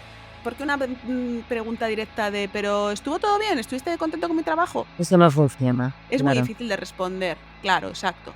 Pero si tú preguntas, dame feedback para mejorar para mi próximo trabajo, Yo ahí sí que entraría al trapo y le diría, pues mira, creo que no haces lo que se te ha pedido, intentas demostrar demasiado cuando lo que se te ha pedido está en un nivel de lo que se te está pagando y al final terminas complicando más la situación que saludando, o no sabes trabajar en equipo porque estás constantemente cuestionando las decisiones de la gente que está por encima de ti, o es muy difícil trabajar contigo porque quieres hacer todo el rato cosas chulísimas y también hay que barrer el suelo del taller, ¿no? Y al final lo termina haciendo el jefe. Todo eso, que pasa bastante a menudo también, porque sé que hay mucha gente que nos escucha que está empezando en esto, creo que son cosas que está muy bien contarlas, pero también hay que saber preguntarlas. Entonces, si hay alguien que nos está escuchando y está en esa situación, creo que la manera de conseguir saber qué es lo que está haciendo mal es preguntarlo de una manera amable y sin...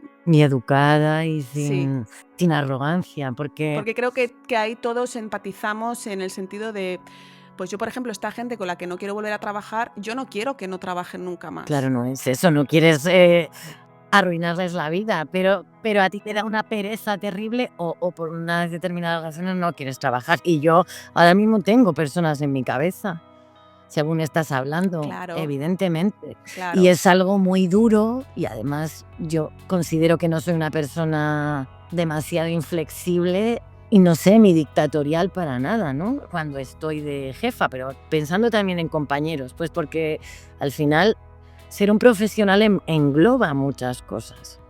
Y tú puedes pintar muy bien, como hay gente que piensa que es brillante o que hace cosas realmente buenas, pero a la hora de trabajar es muy difícil. Yo no digo que haya que estar todo el día como en la casa de la pradera, o no tengas un criterio propio, o no seas incluso borde y serio, pero en esta profesión donde hay tanto estrés, porque lo hay, donde se trabaja con tanta velocidad, con muchas veces, pues esos momentos con bastante presión y con un montón de información a la vez, hay veces que simplemente te resulta horrible alguien que te está dando la turra con cosas que son... O sea, que está un poco desubicada en cuanto a la cosa global, ¿no? Está muy preocupada por una cosa que le pasa a esa persona y no se da cuenta pues que estamos llevando adelante pues un gran decorado y es como, por favor, o sea, un menos egolatría, ¿no? O cosas pues que tienen que ver con la personalidad, o que de repente es una persona que hace las cosas bien, pero es muy difícil que trabaje en equipo y que no la puedes colocar a trabajar con nadie porque tiene movidas, broncas, o es borde, o es desagradable. O sea, nadie tiene por qué ser colega de nadie, es estupendo llevarse bien, pero si no se hace, la profesionalidad también es facilitar las cosas a tu jefe y en comprenderle a veces, igual que tu jefe intenta comprenderte a ti, en ponerte un poco en la piel del otro. Cada vez me doy cuenta de que eso me importa más, que la gente se esfuerce y que sea buena persona, aunque para mí es muy importante que sean buenos pintores, evidentemente, pero de una persona que tiene una actitud buena se saca muchísimo, o sea, y es muy productivo. Y una persona que está a la contra es horrible, La ¿no? actitud es súper importante y Sí. nosotros en el taller donde estoy ahora, que estoy trabajando con Andy Gent, Estás con Andy. siempre. Always. Que trabaja en stop motion, hace miniaturas y puppets increíbles. Y Qué guay. Bueno, Sofía... hago todo lo que nos echen. Pero sí, y como tiene un poco un convenio con la NFTS, la National Film and Television School de Londres, pues todos los años nos vienen tandas de gente del curso a hacer 2 semanas de lo que se llama aquí Work Experience, ¿no? Que es como prácticas de 2 semanas, ¿no? Y luego te traen a 4, hacen 2 semanas, te traen a otros 4, otras 2 semanas y tal. Y la actitud es vital, es súper importante, porque Claro. estuvo esta última semana, hubo un grupo en el que uno de los chavales era un poco como lo que tú decías, Ruth, una persona que estaba cuestionando constantemente a la persona que estaba encargada del proyecto. Es Y que es luego, como encina que no tengo tiempo, es cállate, joder. 15 años en la industria, que le está cuestionando a este chaval que ha hecho un curso que a lo mejor lleva 2 meses de curso y le está cuestionando constantemente lo que está. Una cosa es hacer preguntas y preguntar o sugerir, pero poner en cuestión constantemente lo que te está diciendo un profesional que además te está haciendo un favor a ti, porque esa persona no ha elegido que tú estés ahí, no te ha elegido a ti para que seas su becario o su, ¿sabes? Y esta persona está empleando su tiempo y sus ganas en guiarte para hacer un proyecto en concreto y le estás dando ahí por saco, pues claro. Y luego la gente, nosotros entre nosotros hablamos, uy, pues esta persona Claro. trabaja bien. Pero es que es increíble la torpeza también de algunas personas en ese sentido. O sea, Mm. hablamos ahora de la gente que está empezando, pero decir, pero chiqui, cariño mío, my weapon, ¿sabes? Por favor. O sea, es que la has cagado, pero porque llegas a este taller y los 20 personas que están trabajando en ese taller que podrían necesitar algún ayudante en algún momento, te han hecho la cruz. O sea, es como, a esta persona no la vamos a llamar jamás. O sea, es como, por favor. Pero bueno, también pasa con profesionales experimentados, que yo me doy cuenta de que hay gente que es muy buena en su curro y que a veces se les aparta un poco de los trabajos, pues porque es difícil trabajar con ellos, ¿no? Sí, yo también conozco casos así en Reino Unido. Claro, y es una pena y dices, joder, esta persona que lleva toda la vida, que es un buen profesional, que no sé qué, pero es que No lo aguanta nadie, no lo aguanta no nadie. lo aguanta Es nadie. el y mejor, pero no lo aguanta ni Dios. dices, pues joder, es que claro, estás en un entorno. Va a entrar un proyecto gordo y digamos que los puestos altos de ese proyecto, pues obviamente han llamado a ciertos profesionales para hacerles entrevistas a ver quién se queda con el puesto y tal. Y una persona que todo el mundo coincidimos que es, si no el mejor de los mejores, no la han llamado. ¿Por qué? Porque nadie lo aguanta. Y esa persona se ha quedado fuera. Ya.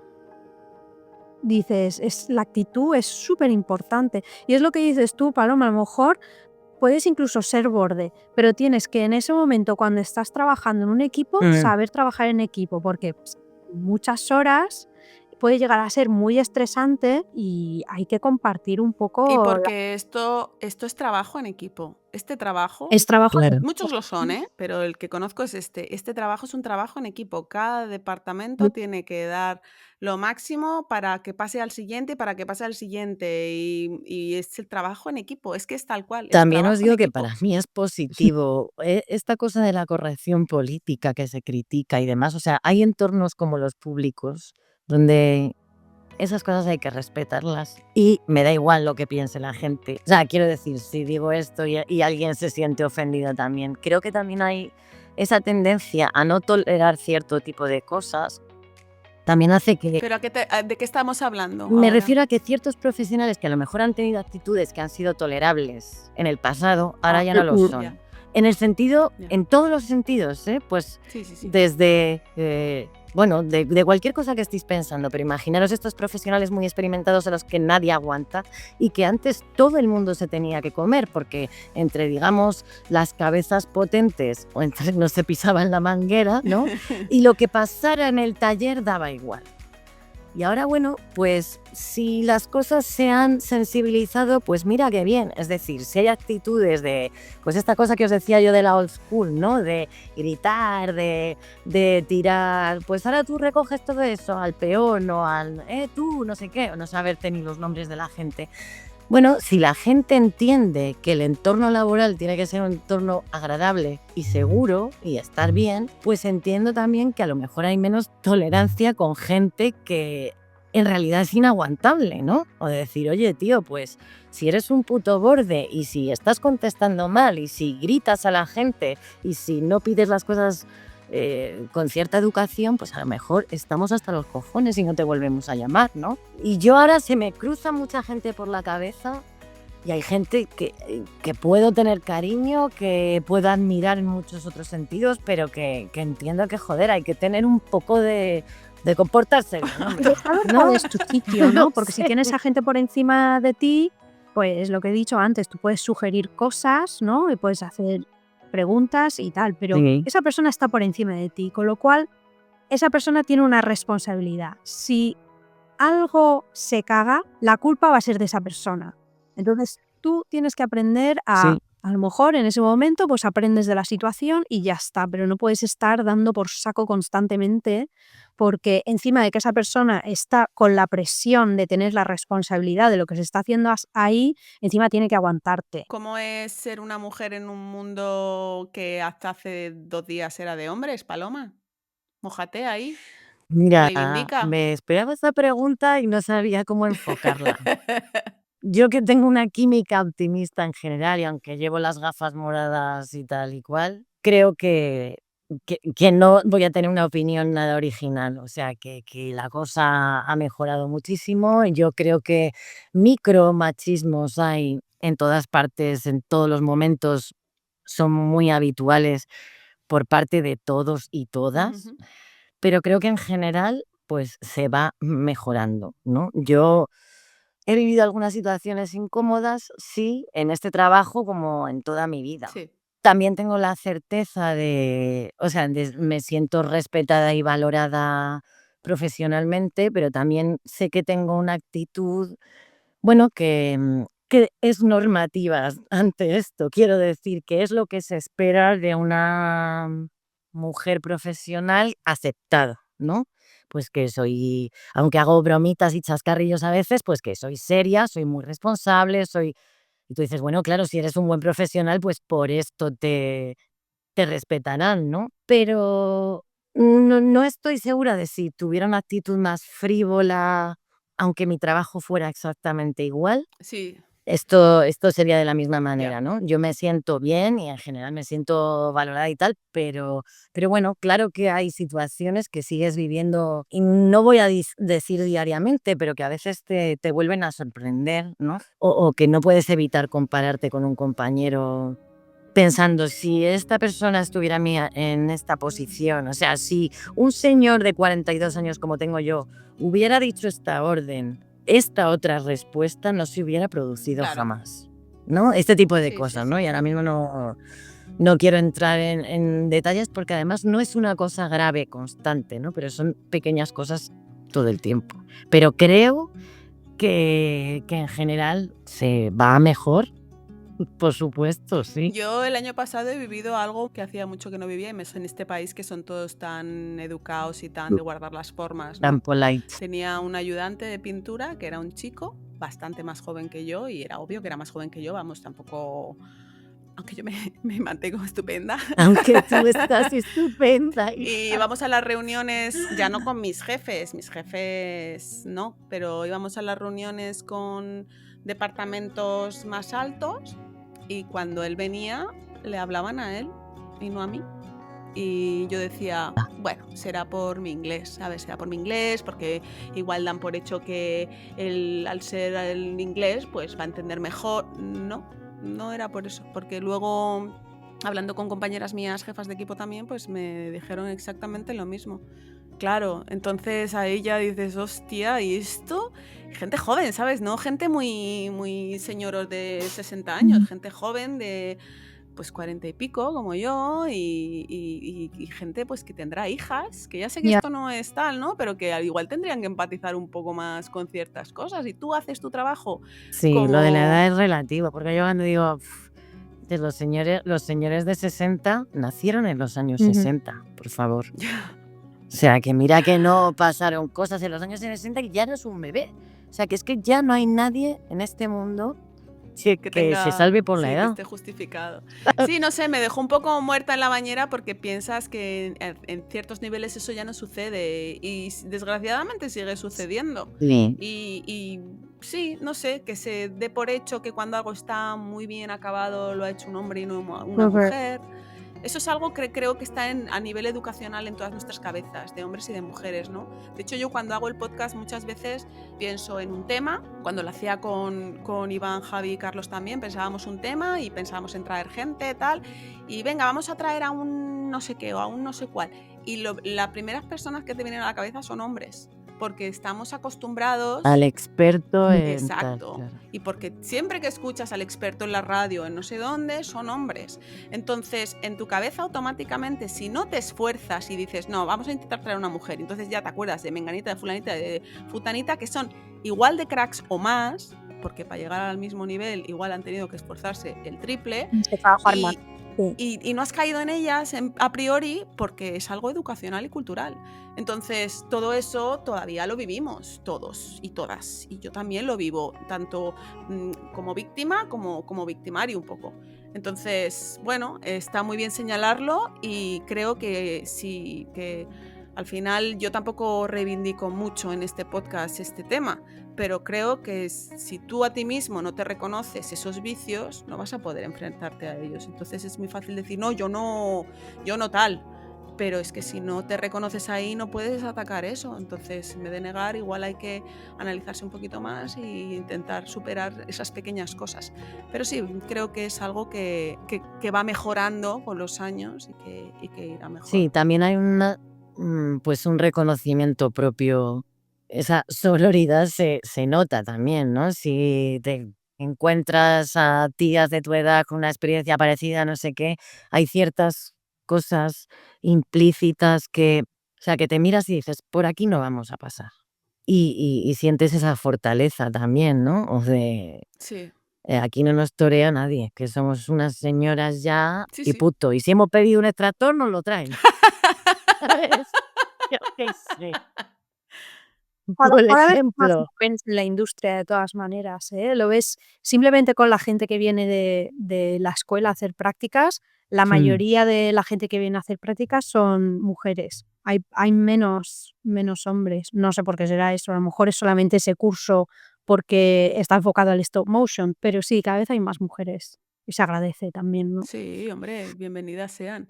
Oye, Paloma, vamos a hablar un poquito, yo creo que ya para terminar, que ya vamos haciendo un buen podcast ya, un poquito de The Walking Dead. ¿Es un spin-off de qué personaje? ¿O no se puede decir? Sí, esto ya está más que publicadísimo. Esto se ha rodado una temporada que es la tercera de Walking Dead de Daryl Dixon. Sí, que me mandaste una foto y yo no sabía quién era. Y yo pensaba que eras una friki de Walking. Y dice Ruth, ¿y este quién es? Y yo, joder. Digo, pues no sé, tengo que buscar a los amigos que reconocen estas cosas. No, pues sí, eso, yo tampoco había visto la serie nunca y sabía que tenía 1800, 400, 1500 millones de capítulos. Y bueno, pues agotaron un poco los decorados norteamericanos, perdón, y se vinieron a Europa y Daryl está de Interrail. Vamos, que ha estado. Está de Erasmus. Por lo visto esta serie, o sea, se han emitido la primera y la segunda temporada y está en Francia y ahora ha venido a España.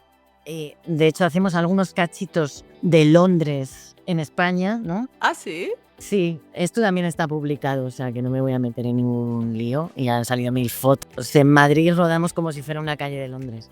Ajá. Y yo ahí pintando cabinas telefónicas, yo ahí... Tengo el rojo me sé que es este rojo, sí.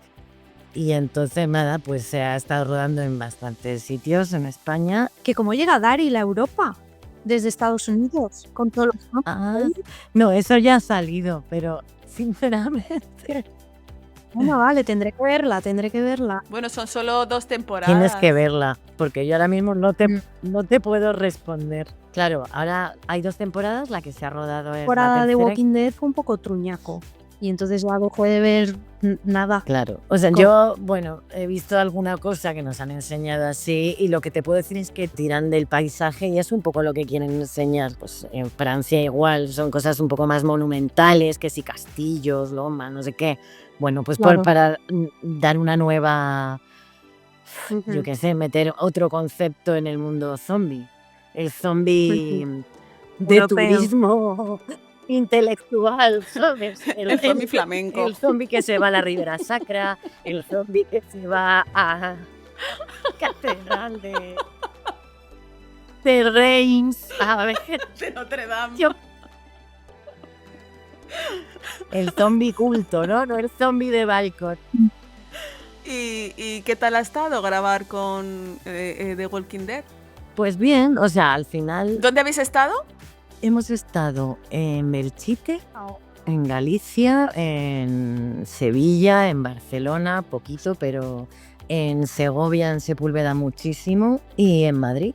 No sé, se me olvida, sí, en Alicante, en los estudios he rodado también. Ah, qué bien. Bien, o sea, es verdad que claro, todas estos, casi siempre estas grandes producciones pues se presumen muy, ay, qué rico, qué bien, y luego pues todo tiene sus problemas y piensas que la película anterior siempre es mejor que la que estás haciendo ahora. Porque es como, Eso pasa siempre. qué horror, porque en esta no sé qué, pero bueno, en general bien. Yo he tenido un equipo impresionante de pintura, el mejor que hay en España. Pues son gente buenísima, súper top, que yo no tengo que explicar nada más que decir cuándo hay que entregar las cosas y qué día, y nos queremos todos. ¡Qué maravilla! No, porque son gente que muchos tienen más experiencia que yo como pintores, ¿no? Pero a mí me gusta organizar. Pues yo le digo, toma, que yo te traigo las cosas y tú ponte aquí este rincón y haz lo que te da la gana. No, pero ha estado interesante. Ha estado bien. La production designer también muy bien, que eso es una cosa que no es muy común, que las producciones de fuera, normalmente los service, suelen contar con su production designer. O sea, tú puedes estar en contacto, lo más lógico es que el equipo sea en el sitio donde estás, pero que los cabezas de equipo pues sean... O sea, que el diseñador sea de la producción autóctona, Sí. pero que luego igual en España... Pues tienes directores de directores arte. de arte. En este caso no era Bárbara Pérez Solero y ella ha sido la production designer. Cosa que está bien, también que empiecen a confiar también en las cabezas altas, ¿no? Porque muchos vienen cagados. Los que no han trabajado nunca en España piensan que se van a encontrar aquí gente que trabaja con las gallinas. Con las gallinas, ¿sabes? Exacto. Y luego, pues normalmente, por lo general, se quedan muy contentos y asombrados del buen nivel que hay en España. Qué bien, qué maravilla. Me alegro un montón. Sí, claro. Redes sociales, Paloma, vas a terminar súper rápido. ¿Dónde te puede encontrar la gente? No tengo redes sociales, tengo una página web que está un poco obsoleta, pero bueno, esto es un poco que le pasa a todo el mundo. ¿Qué es? Que es que queda ya mal, ¿no? Decir www, ya no se dice. palomahernándezsantos.com, ¿no? A ver, Sí, sí. lo voy a buscar Es porque así. es que de verdad, ¿eh? Estoy en LinkedIn, estoy en IMDb y estoy en esta página web cuchufleta. Sí, palomahernándezsantos.com. Quien quiera contactar con Paloma, que le mande señales de humo. Eso es. No es que sea no soy renegada, simplemente pues soy una negada, que es diferente. ¿Y en LinkedIn estás también como Paloma Hernández Santos? Sí, y tengo una foto que tengo 14 años. Qué maravilla. La de la web también estás bastante jovencita, ¿eh? Ya, tía. ¿Qué estás pintando aquí? Esa... ¿El proyecto final del IMSTI? No, esa es de Londres, ¿eh? Eso es de ¿Sí? de Joder. Mrs. Moon and Mr. Moon, una de estas obras de teatro. Muy bien, pues está muy guapa también. Pero también, claro, igual han pasado ahí, ¿cuánto? ¿12 años ya? Fácil, sí. Ayer hizo 14 años que llegamos a Londres, Víctor y yo. Pues de 14 Qué ya, fuerte, tía. Sí, Es impresionante. impresionante. Y A lo la que queda. jubilación. Hasta la jubilación. Hay que hacer dinero para la jubilación, oiga. Eso es lo que digo ya a la gente. Me dicen, pero ¿y cuándo te vuelves a España? Cuando me jubile. Sofía, Puppet Maker y Model Maker, ¿dónde te puede encontrar la gente, las cosas que haces? Pues en Instagram, que yo sí que tengo Instagram, en hey_pops. Hey, HEY_pops, POPS. Sí. O Sofía Serrano y sales también, ¿o no? Bueno, tengo página web. Si pones Sofía Serrano saldrá mi página web, que es Vale. heypops.com. Desactualizada bastante.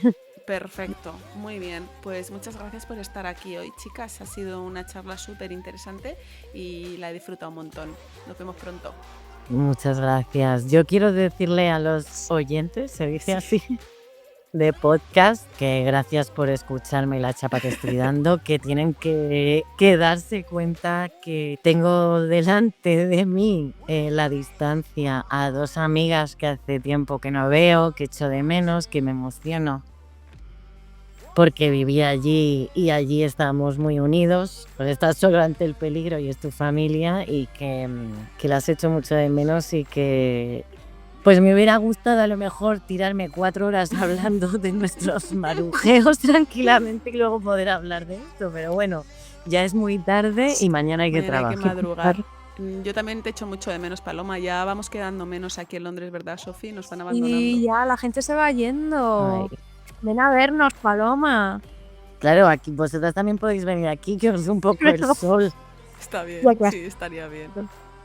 Un besito muy grande y nada, que esta profesión es preciosa y yo animo a la gente a que la conozca y que disfrute de ella y que viva Alchemist. Y que viva Alchemist y a los alquimistas del cine. viva. Por otros 5 años más, por lo menos. Un beso a las dos. Eso, enhorabuena, un besito. Podéis seguirnos en Instagram, TikTok o Twitter como Alchemist Podcast y escucharnos en iVoox, Apple Podcasts, Google Podcasts, Spotify o en YouTube como Alchemist. Y si este podcast te gusta, te hace pasar un buen rato, te muestra una realidad que no conocías y quieres que dure otros 5 años o más, te animo a que te hagas mecenas en iVoox desde 1,99 euros al mes, que es menos de lo que cuesta un cafelito. Además, creo que en breve los que nos estáis escuchando desde Spotify también tendréis esa opción de haceros mecenas. Quizás cuando estés escuchando este podcast te encuentres en un futuro donde esta posibilidad ya sea una realidad. Para los que ya nos apoyáis, muchísimas gracias. Con vuestra ayuda podemos seguir pagando plataformas de grabación y la web alchemistpodcast.com, donde también hay una tienda en la que podéis comprar merchandising de Alchemist, como una taza, una bolsa, un delantal o una camiseta. Sin vosotros esto ya no existiría hace mucho tiempo. Gracias por estar ahí. Gracias por escuchar al otro lado. Buenos días, buenas tardes o buenas noches, alquimistas. Adiós. Yo soy tu padre. Aquí solo servimos lengua. A donde vamos no necesitamos carreteras. Sayonara, baby. Al infinito. Me llamo Forrest Gump. Estamos mejor en casa que en ningún sitio. Se está mejor en casa. Lo siento, Dave. Eso no me es posible. ¡Seguidme! ¡Conozco el camino! Me llamo Íñigo Montoya. ¡Corre hacia la luz, cielo! Alchemist es un podcast de divulgación de los oficios escondidos del cine. Si te gusta, danos un like y comparte. Me llamo Bond, James Bond. Si tomas la roja te quedarás en el país de las maravillas. He visto cosas que vosotros no creéis.